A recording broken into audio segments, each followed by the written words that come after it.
ইচ্ছা করলে কি অ্যাকচুয়ালি কারবারি দাম বৃদ্ধি করতে পারে? এরকম কোশ্চেন। তো শোনো ভালো করে, সাধারণত মনোপলিস্ট বা অ্যাকচুয়ালি কারবারি পণ্যের উৎপাদন বা মূল্য নিয়ন্ত্রণ করতে পারে, কিন্তু উভয়টি একসাথে করতে পারে না। উৎপাদন মূল্য দুইটাই যে একসাথে করবে এটা আবার পারে না। এর জন্য সাধারণত মনে করা হয় যে অ্যাকচুয়ালি কারবারি সর্বোচ্চ মূল্য দাবি করে। আসলে এটা ধারণা সম্পূর্ণ ভুল।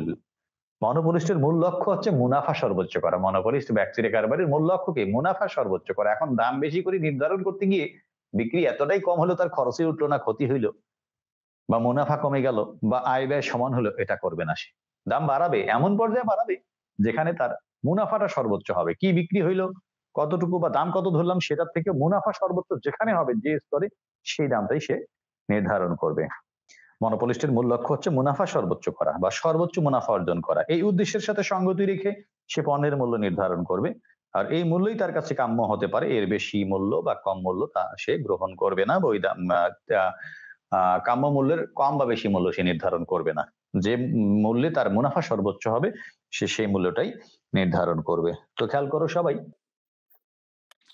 আমরা শুরুতে হয়তোবা দেখেছিলাম, আমি তোমাদেরকে চিত্র আঁকে দেখাইছিলাম, ওদিকে বিক্রয়ের পরিমাণ, এদিকে মোট আয়, মোট ব্যয়, টিআর, টিসি, এসটিসিও বলতে পারো। দেখো, এটা হচ্ছে মোট আয় রেখা, এটা হচ্ছে মোট ব্যয় রেখা। বিক্রয়ের পরিমাণ, গড় আয় বা দাম, দুইটা যেখানে লাগছে সেখান থেকে একবার, বা এই যে দেখো দুইটা যেখানে সেট করছে সেখান থেকে একবার। এটা সর্বোচ্চ এবং এটা সর্বনিম্ন বরাবর একসাথেই থাকবে। এটা সর্বোচ্চ এবং সর্বনিম্ন একই বরাবর থাকবে। মোট ব্যয় রেখা সর্বনিম্ন এবং মোট আয় রেখার সর্বোচ্চ বরাবর থাকবে। তারপরে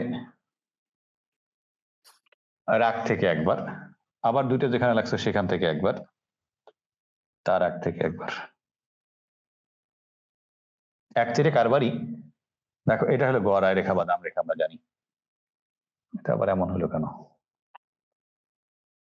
অ্যাকচুয়ালি কারবারি গড় আয় রেখা বা দাম রেখা কি হয়? বাম থেকে ডান দিকে নিম্নগামী। অ্যাকচুয়ালি কারবারি যখন OP1 পরিমাণ মূল্য নির্ধারণ করে, তখন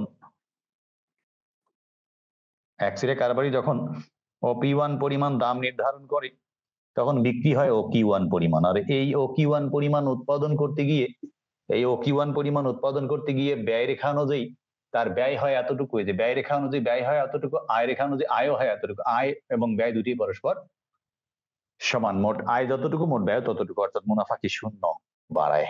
P1 থেকে, আগে ছিল OQ1, এখন কি OQ2 হলো।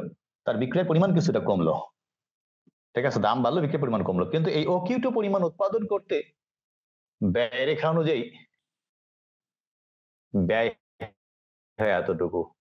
আর আয় তাহলে মোট আয় থেকে মোট ব্যয়টুকু বাদ দাও, মোট আয় থেকে মোট ব্যয়টুকু যদি বাদ দেয়, এতটুকু হয় মুনাফা। এবি পরিমাণ, এবি পরিমাণ মুনাফা অর্জন করে। দাম যদি সে বাড়ায়, OP3 দাম নির্ধারণ করলো, তখন বিক্রয় আরো কমে, OQ3 পরিমাণ হবে। এই OQ3 পরিমাণ উৎপাদন করতে গিয়ে ব্যয় রেখা অনুযায়ী তার ব্যয় হয় এতটুকু, আর আয় রেখা অনুযায়ী আয় হয় এতটুকু। আয় থেকে ব্যয়টুকু বাদ দাও, আয় থেকে ব্যয় বাদ, এতটুকু মুনাফা। তারপর আগে মুনাফা ছিল এতটুকু, তো এখন এতটুকু, অর্থাৎ আগে থেকে কি কমে গেল। দাম সে আরো বাড়ায়, OP4 নির্ধারণ করলো মনে করো, তখন বিক্রি আরো কমে, OQ4 পরিমাণ। তখন কি হইলো? OQ4 পরিমাণ উৎপাদন করতে তার ব্যয় রেখা অনুযায়ী ব্যয় এতটুকু, আয় রেখা অনুযায়ী আয় এতটুকু। আয় এবং ব্যয় সমান, মানে মুনাফা শূন্য। দাম সে আরো বাড়ায়, OP5 পরিমাণ মূল্য নির্ধারণ করে। বিক্রয় পরিমাণ কি হয়? OQ5 পরিমাণ হয়। কি হলো? দাম বাড়াইলো, বিক্রয় পরিমাণ আরো কমলো। তাহলে এই OQ5 পরিমাণ বিক্রয়ের ক্ষেত্রে, উৎপাদনের ক্ষেত্রে ব্যয় রেখা অনুযায়ী ব্যয় এতটুকু, আয় এতটুকু। দাম একদম চড়া দাম নির্ধারণ করছে OP5, তখন বিক্রি অনেক কমে গেছে, এতটুকুতে আসছে। আর এই পরিমাণ উৎপাদন করতে মোট ব্যয় হয়েছে এতটুকু, আয় মাত্র এতটুকু। আয় থেকে ব্যয় বাদ দাও, মাইনাস মুনাফা, মানে কি এতটুকু ক্ষতি হচ্ছে। তাহলে কোন দামে মুনাফা সর্বোচ্চ হচ্ছে এখানে বলো তো দেখি? P2 দামে। যে P2 দামে মুনাফা হচ্ছে এই এবি পরিমাণ, অর্থাৎ এই দামই সে নির্ধারণ করবে। অ্যাকচুয়ালি কারবারির উদ্দেশ্য হচ্ছে মুনাফা সর্বোচ্চ করা। যে দামে তার মুনাফা সর্বোচ্চ হবে, এটাই তার কাম্য দাম। এই OP2 দামে সে উৎপাদন ও বিক্রি পরিচালনা করবে। এর থেকে বেশি দাম বা তার থেকে কম দাম সে নির্ধারণ করবে না। এর থেকে কম দাম যদি ধরে মুনাফা শূন্য হয়ে যাচ্ছে, এর থেকে বেশি দাম যদি ধরে মুনাফা কমে যাচ্ছে, আরো বেশি ধরলে মুনাফা আবারও শূন্য হচ্ছে, আরো বেশি করলে মুনাফা কি ক্ষতি হচ্ছে? মুনাফা তো নাই, ক্ষতি হচ্ছে। তার মানে কি, যে দামে তার মুনাফা সর্বোচ্চ, পিটু দামে তার মুনাফা সর্বোচ্চ, পিটু দামে সে উৎপাদন ও বিক্রি পরিচালনা করবে। অর্থাৎ আমরা বলতে পারি দাম বৃদ্ধি করলেই এক সিটি করবে, সবসময় লাভবান হয় না। যে দাম বাড়াচ্ছে, ইচ্ছা মতো বাড়াচ্ছে, লাভবান হচ্ছে না। দাম বৃদ্ধি করলে এক সিটি করবে সবসময় লাভবান হয় না, হয় না। দাম বৃদ্ধি করাই কি এক সিটি কারবারের উদ্দেশ্য? ন। মুনাফা সর্বোচ্চ করাই হচ্ছে এক সিটি কারবারের উদ্দেশ্য। ইচ্ছা করলেই কি এক সিটি কারবারি দাম বৃদ্ধি করতে পারে? না, ইচ্ছা করলেই এক সিটি কারবারি দাম বৃদ্ধি করতে পারে না। যে দামে তার মুনাফা সর্বোচ্চ সেই দামে সে উৎপাদন ও বিক্রি পরিচালনা করবে। আপনারা বুঝেছেন? ওকে, আগামী ক্লাসে আমাকে খেয়াল করে দিবেন স্যার, এই পর্যন্ত পড়াইছি। ইনশাল্লাহ আগামীকালও ম্যাথ ক্লাস হবে। ভালো থাকবেন সবাই, আল্লাহ হাফিজ।